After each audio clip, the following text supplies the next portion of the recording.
Welcome to this week's episode of IdleTalk. I'm Fernando, and we got, some things to discuss on the show this week.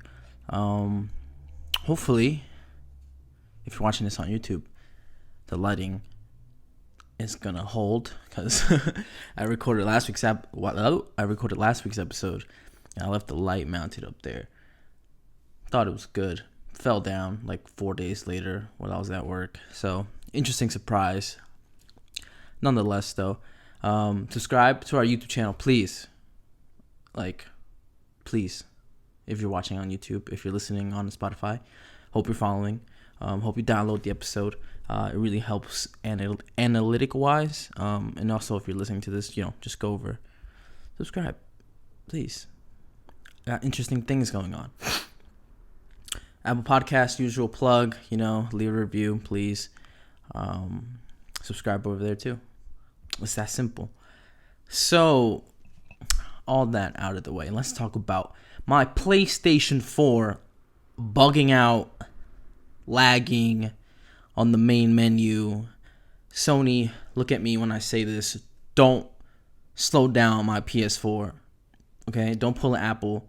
All right? At least when they slow down their phones, they got the other phones ready to buy. Like, if I try to buy a PS5 right now, I'm not going to find shit for it, okay? So, don't slow down my PS4 because you want me to buy the PS5 when you know that I can't buy a PS5 because that shit is sold out, okay? Please, Sony, I'm begging you, don't do that to me. But if you're seeing this, is your PS4 slowing down? Do you have a PS5? Is the PS5 worth it? Should I just start building a PC? Let me know down below in the comments. If you see this on TikTok or IG, let me know, please, because I'm out here struggling on my PS4. I got a PS4 Slim. Okay, let's reel it back. I got a PS4 Slim. It's the 25th anniversary edition. So it's that blue shit with the gold all over it. So it's fairly new. It's a fairly new PS4. When I saw that come out, and the Slim was like $200, and then GameStop was like, hey, we'll give you $140 for your old PlayStation. Best believe I went in there, traded in my regular PS4, got that blue shit over there, that blue new shit, and then turns out, like 2 years later, you're lagging on me. Sony, don't do that. Don't pull an Apple, because when Apple does it, it's kind of gross, but it's kind of okay because they at least have the units out there to replace the phone. But if you're not going to do that, Apple, please stop. I'm begging you. That shit sucks. Please, Sony, stop it. You're bullying me at this point. But okay, so I got the table set up differently as well. Like, it's a little bit forward. I'm behind it this time, just because posture, helps me with my posture. But I have this Logitech keyboard, and I have this Logitech wireless mouse that I've been using for a long time. But I've been sort of kind of challenging myself to kind of use everyday things and not kind of have a specialty item for it. So, like, if you listen to me, touch the keys or whatever, like, they're pretty soft, pretty regular. Like, it's got a number pad, it's got media controls on the top. It's got the F1 through F12 keys. But normally, if I were to use a keyboard, it'd probably be a mechanical keyboard or some kind of gaming keyboard or some kind of like really high-end, fully customizable mechanical keyboard where you can go in the nitty-gritty and switch out the switches, and a super nice mouse. But this mouse right here, I forgot. It's pretty messed up. It's pretty scratched up. I've been using this as my travel mouse whenever I would go to class or do other things like that. But I'm now using it. I got my laptop down here, which I don't want to ever fucking look at ever again. So I got my monitor up here, this keyboard, this mouse, and I'm just, fully like flowing. I'm fully flowing while I work, and I can either work back here in front of there, like I could work down there with the monitor still there. Like, I'm good like this. But I wanted to challenge myself to kind of be like, do I need all this extra, like, What's a $200 keyboard compared to a $20 keyboard, right? And I would go up to bat for Logitech any day of the week, really. I love the products. They're super easy to use, super convenient, and at the end of the day, this $20 keyboard. Well, I say $20 because it was a keyboard and a mouse bundle, and it was like $40. But so I'm gonna say half of it was for the mouse and half of it was for the keyboard. So this $20 keyboard is really the way to go. I mean, I use it. I have no issues with it. Really, it's a big clunky keyboard. It's pretty slim in its own right, but it's it's a large keyboard. It's a full size keyboard. For my audio listeners only, sorry, I'm showing the keyboard and you can't see it, but yeah, it's an adjustment because the nicer the keyboard is, the more good you feel about using it, and etc. and etc. But I'm kind of I want to be able to fully feel comfortable in knowing that if I ever needed to use one of these keyboards for any reason at all, despite me having, I want to say quote unquote better alternatives, that I can. If at the end of the day, if something happens and I need to get rid of things, I have, the ability to be like, you know what, let's go back to the basics. Because some people get used to the expensive things, and when you don't have it no more, how do you adjust to that? So that's something I kind of want to embark on myself, right? So I have the nice keyboards, nice mice, good monitors. This is a regular Acer monitor. I would go to bat for Acer any day of the week. I used to have a monitor from them that was specifically for gaming, and I bought this one just to type out papers. Like, I was in undergrad just typing papers, like on my fancy keyboard, my fancy mouse, just typing papers on this regular monitor. The thing must have been like no more than $120, but I'm using it to do all these other things because of course there's a purpose and a time and place for certain things. Like, certain monitors do and duplicate certain things better than this 120 monitor. You can't compare this monitor to a $4,000 monitor that will get you a wide range of RGB profiles and things like that. But we're using it, and I don't want to sound like I'm talking down, like talking bad about these things. No, it's just a personal challenge for me to see. Let's get back to the basics. Let's kind of refine our, I want to say, skill set or ability, and let's kind of just, put that extra money somewhere else. So that as it could be more acoustic panels. I have some over there. It could be, hold on. Excuse me, I had to yawn but burp. I don't know how that happens. It could be more lights. It could be more things to mount lights. It could be more freaking background accessories. The possibilities are endless, truly and really. But yeah, that's kind of a personal challenge I'm putting myself through.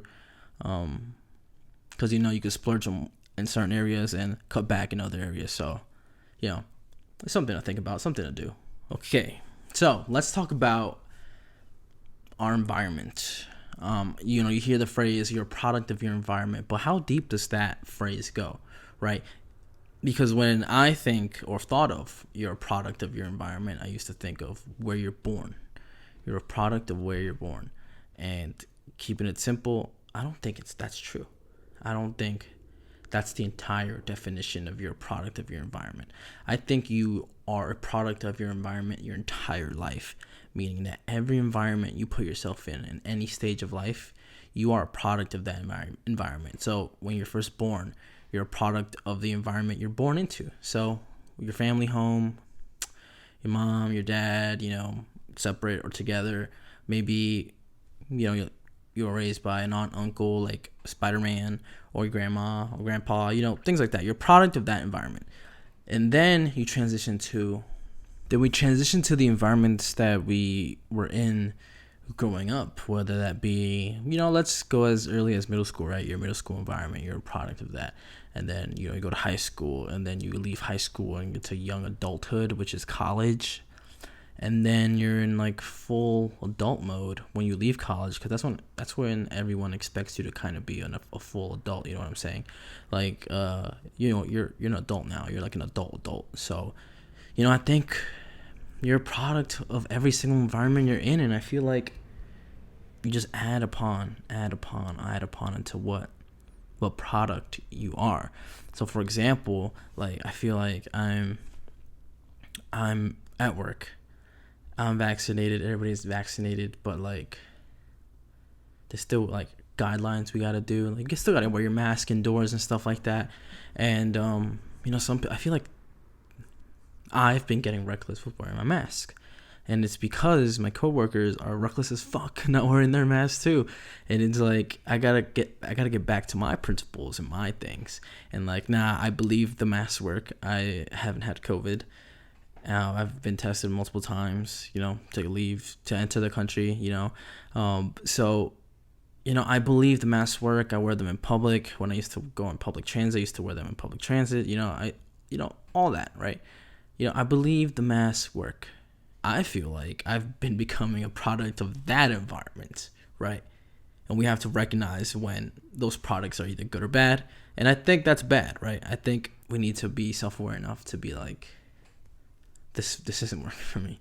So, I'm getting back on my mask bullshit. I'm putting that shit back on, even if I'm dying, breathing, right? Because I feel like you get used to wearing your mask, right? Doing things, things are harder when you're wearing your mask because, you're not as openly, like, breathing, I want to say. Because when you train for any sport, at any kind of level, there's always going to be one fuck that wants you to run with a mask on, like an elevation mask. And I feel like I'm doing life in an elevation mask ever since I started putting that thing back on. But it's just, you got to get over it, right? It's mental. It's that annoyance, I want to say, or that inconvenience. I gotta get back on my mask bullshit, and I have, and I'm proud of myself for that. So yeah, just you're a product of every environment you're in, whether it be temporary or long term. And so I feel like in this environment that I'm currently in, it's long term. The environment as a whole, not just this workplace that I'm in, but like, I gotta take the good and I gotta filter out the bad, and that's pretty much all. Those are my thoughts on the product of your environment talk. But I think that environment really affects how you act and what you do and who you are. You got to take the good and leave the bad out. You can't let things hinder your progress in life. And I feel like I'm progressing pretty good.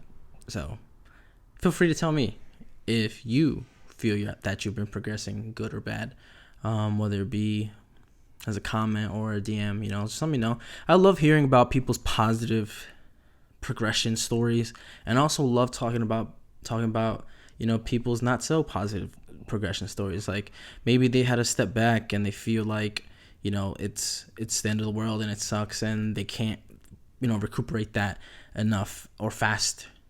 And I kind of like to be there, kind of maybe like as a grounding thing, or maybe just as an ear to listen to. Like I'm lending my ear to listen to them. But then again, I don't do that for everybody. Because back to when we talked about are we okay in that episode, throwback, that must have been like episode 5 or episode 4, and we're like, are you open enough to receiving the people's bad days? Like, are you open enough to receive it, or do you just want to say how are you because it's okay, it's the cool thing to do, And for some occasions I'm not open to receiving them because I'm dealing with my own things, and I feel like that's okay. And don't feel peer pressured enough to be open and vulnerable in receiving the negativity of others, even though it's not directed towards you. It's just negativity that they want to express and let out, because at the end of the day, that thing holds weight, and that thing you'll carry around with you.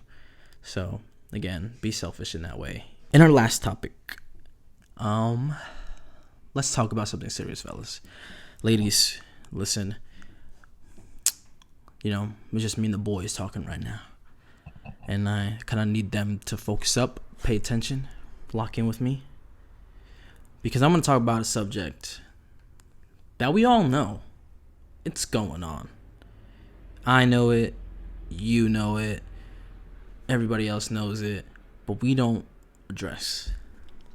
Can men have their periods? And now, the word period has some stereotypical undertones, right?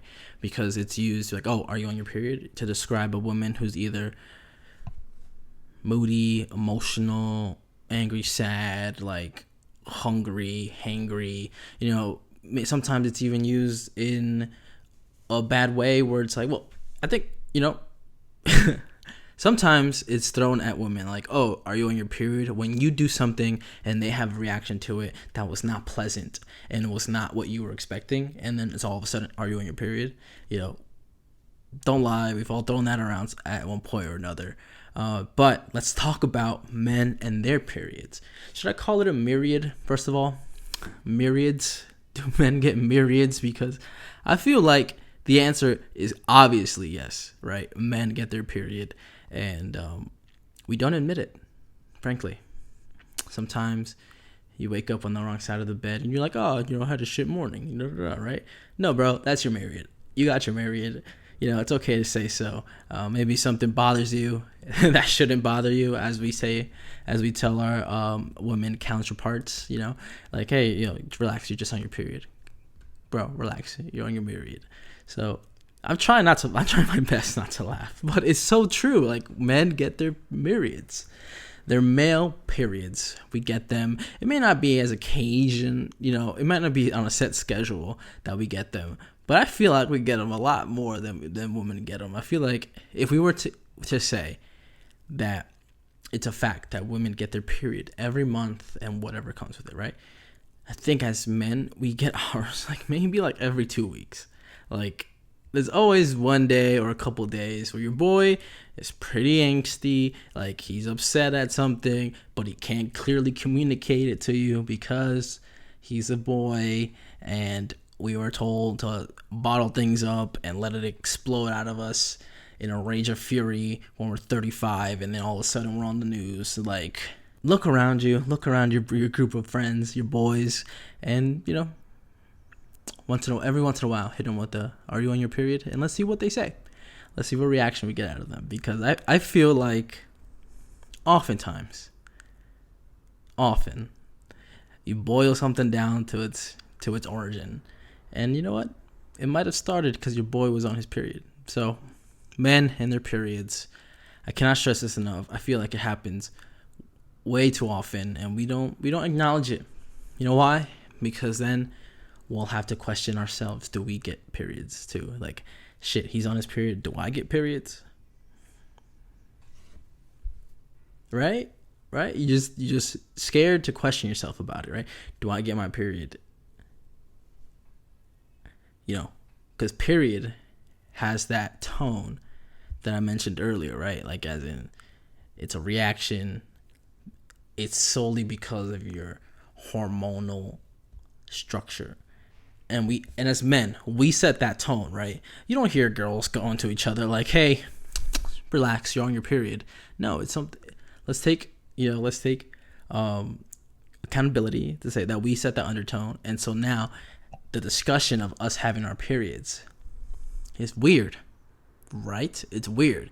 You feel weird. I feel weird talking about it on the mic. Like, it's a weird experience because we as men, as a species, we set that shit to be negative. Oh, she's on her period, bro. Relax. Don't worry. She'll wind down in like a week. Okay, give her a week. Or, oh no, she's fine. She's just on her period, right? But now when we're like, yo, bro, stop being on your period. Like, yo, no, that's all right, bro. He'll be fine next week. Yo, he's just on his period. Now that the conversation has shifted the other way, it's like, damn, I don't like this.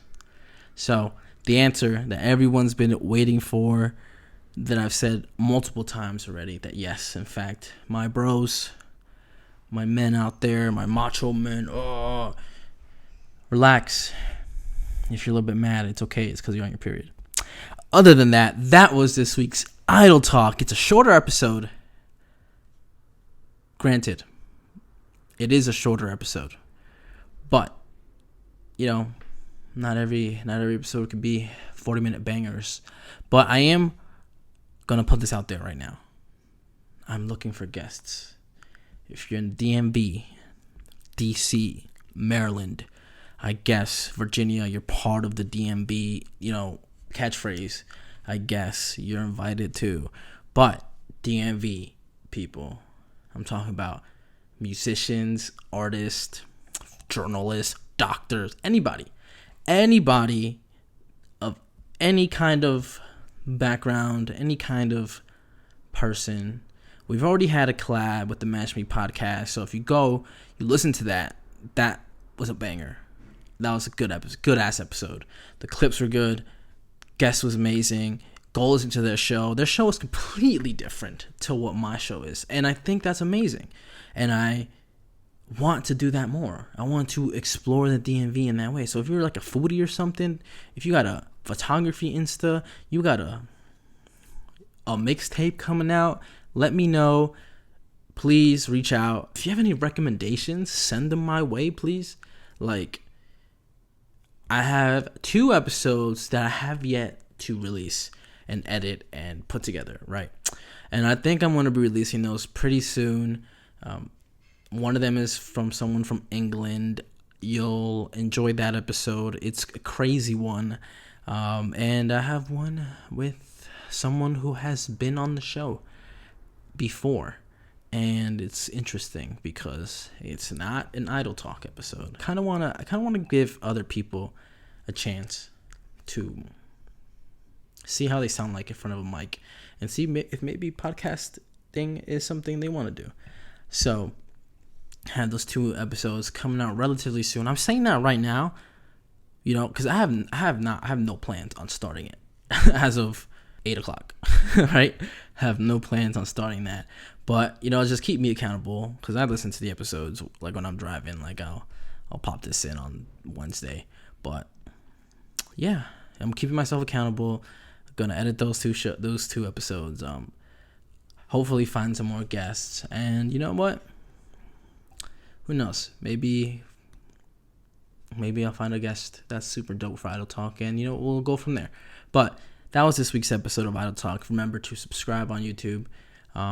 Leave us a comment. Leave us a review on Apple Podcast. Follow us on Spotify. Listen to Over the Weekend. I just dropped episode 2 on all platforms. Episode 2 always goes down Instagram TV first, and then I strip the audio and upload it to the podcast services. And I'm also looking for people to guest host that because I would love to see that format with somebody else and see how they do it and what's newsworthy to them. So if you're interested in hosting Over the Weekend, please reach out to me. I would love for that to happen, and I would I'll edit it for you, and then I'll upload it and things like that. But reach out to me if you're interested in doing that. But that was IdleTalk. I won't keep you around for much longer. I'm Fernando. See you next one. Peace.